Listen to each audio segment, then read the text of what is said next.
1963 November 22 central standard സമയം ഏകദേശം 12:15 അമേരിക്കക്കാർക്കിടയിൽ മാത്രമല്ല ലോകമെമ്പാടുമുള്ള മാനവ ഹൃദയങ്ങളിൽ പല നിലവാരത്തിൽ ഇടം പിടിച്ച ദി റിയൽ ഹീറോ എന്ന് അവകാശപ്പെടാവുന്ന ജോൺ ഫിറ്റ്സ് ജെറാൾഡ് കെന്നഡി അഥവാ ജോൺ എഫ് കെന്നഡി ടെക്സസിൽ വെച്ച് നടന്ന ഒരു രാഷ്ട്രീയ മീറ്റിംഗിൽ പങ്കെടുത്തതിന് ശേഷം ഡാളസിലുള്ള ഡീലി പ്ലാസ റോഡിലൂടെ സഞ്ചരിക്കവേ സമീപത്തുള്ള ഒരു കെട്ടിടത്തിന് മുകളിൽ നിന്നും അദ്ദേഹത്തിന് നേരെ ആരോ വെടിയുതിർത്തു. 3 പ്രാവശ്യം നിറയൊഴിക്കപ്പെട്ടു എന്ന് ദൃക്സാക്ഷികൾ പറയുന്നു. ഒരു വെടിയുണ്ട കെന്നഡിയുടെ തൊണ്ട തുളച്ച് കടന്നുപോയി. ഒന്ന് കൃത്യം തലയിൽ കൊണ്ടു തലയോട്ടി തകർന്നുപോയി. അതിശീഘ്രം അദ്ദേഹത്തെ പാർക്ക്ലാൻഡ് ഹോസ്പിറ്റലിൽ എത്തിച്ചു എങ്കിലും അദ്ദേഹത്തെ രക്ഷിക്കുവാനായിട്ട് ആർക്കും കഴിഞ്ഞില്ല.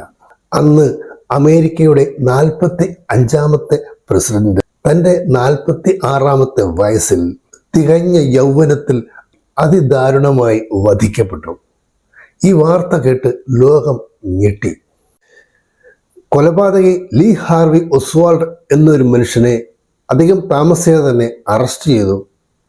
എന്നാൽ 2 ദിവസങ്ങൾക്ക് ശേഷം ഈ ഒസ്വാൾഡും ജാക്ക് റൂബി എന്ന മറ്റൊരു വില്ലനാൽ വധിക്കപ്പെടുന്നു. ഈ സംഭവം നടന്ന് 62 വർഷം പിന്നിടുമ്പോഴും ഇന്നും ദുരൂഹതകൾ നീങ്ങാതെ കെന്നഡി വധവും ഒസ്വാൾഡും ജാക്ക് റൂബിയും അന്വേഷണ റിപ്പോർട്ടുകളും എല്ലാം അനിശ്ചിതത്വത്തിൽ ഒരു വലിയ ദുരൂഹതയായി തന്നെ തുടരുന്നു.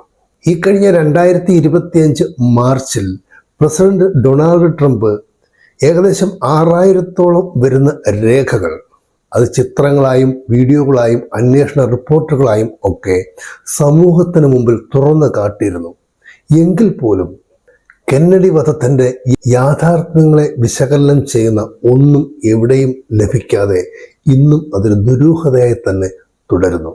ഒളിഞ്ഞിരുന്ന് ഗൂഢാലോചനകൾ നടത്തി ആ ജീവൻ കവർന്നെടുത്ത ഒരുപിടി ശത്രുക്കളെയും അതിലും എത്രയോ ഇരട്ടി തന്നെ സ്നേഹിക്കുന്ന ആരാധകരെയും ലോകമെമ്പാടും സൃഷ്ടിച്ചെടുത്ത ജോൺ എഫ് കെന്നഡിയുടെ ജീവിത വഴികൾ അത് നാം അറിയേണ്ടത് തന്നെയാണ്.